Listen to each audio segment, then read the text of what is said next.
गुरुदेव, आजकल मुझे और मेरी माताजी को अज्ञात भय बहुत ज़्यादा होता है। अनचाही घटनाओं के बारे में सोचकर डर लगने लग पड़ता है कि कहीं कुछ ऐसा ना हो जिससे हमारी किसी से लड़ाई हो जाए, या यदि हमसे कोई कुछ कह दे तो उसके बारे में भी सोचकर मन बहुत दिनों तक उसके बारे में सोचकर डरता रहता है।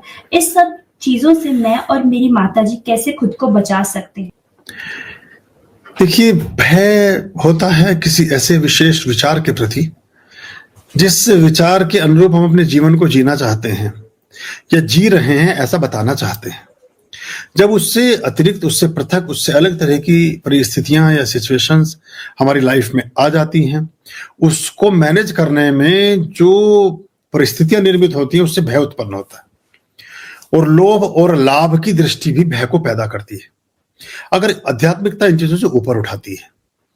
और हर समय ही सारी सिचुएशन हमारे ही अनुकूल होंगी ऐसा सोचना भी ठीक नहीं रहता।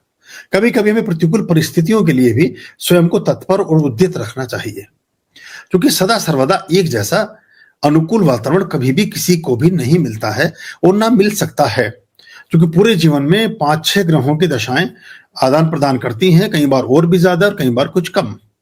उन महादिशाओं के हिसाब से हमारे जीवन परिवर्तित होते हैं, हमारी व्यवस्थाएं परिवर्तित होती हैं, क्योंकि हर चीजें अलग ढंग से अलग ग्रहों के गवर्न में चलती हैं, उनके कंट्रोल में नियमित और निश्चित हो रही होती है।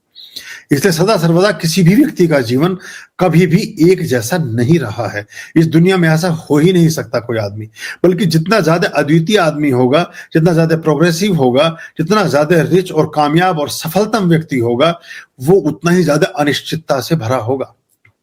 जितनी ऊंची पर्वत की ऊंचाई होगी उसके साथ उतनी ही गहरी खाई होगी, क्योंकि खाई की गहराई से ही उसकी ऊंचाई का निर्माण होता है। अगर खाई की गहराई ना हो तो पर्वत की ऊंचाई ना हो सकेगी।